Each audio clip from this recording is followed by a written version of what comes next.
Bonjour à tous, alors j'espère que vos scénarios sont bien travaillés, que ce soit pour une interview comme maintenant, que ce soit pour un documentaire ou une fiction.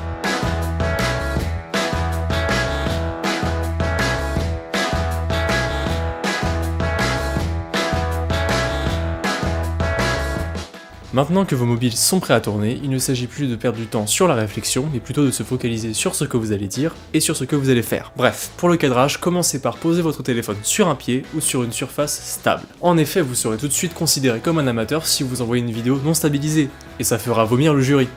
Et quand vous filmez avec votre mobile, pensez à filmer en paysage.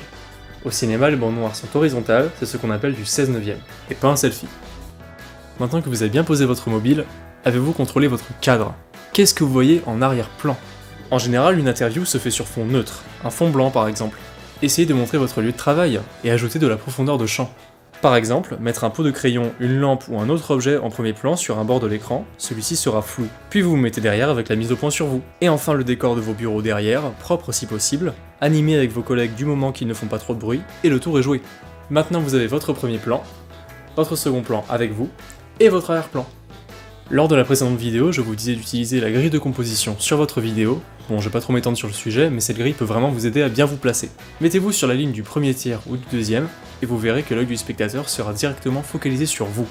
Et puisque vous êtes comme moi et que vous n'avez pas d'amis, ou que vous êtes trop timide pour vous filmer avec vos collègues, personne ne sera là pour vous dire si votre cadre est bien fait, ou si la mise au point est faite sur un objet du premier plan. Utilisez donc un petit miroir placé derrière votre téléphone, qui vous renverra ce que vous filmez. Car j'ai oublié de le préciser, mais filmer avec sa caméra en mode selfie, c'est juste dégueulasse, et j'espère que vous n'y avez pas pensé. Et une dernière petite astuce pour les jeunes réalisateurs en herbe, lorsque vous filmez, regardez directement l'objectif, voire légèrement au-dessus, cela vous donnera un aspect plus naturel. Et voilà, c'est tout, votre mobile est prêt, votre cadre est prêt, il ne vous reste plus qu'à parler de votre métier, c'est pour cela que je vous donne rendez-vous dans la prochaine vidéo sur la prise de son.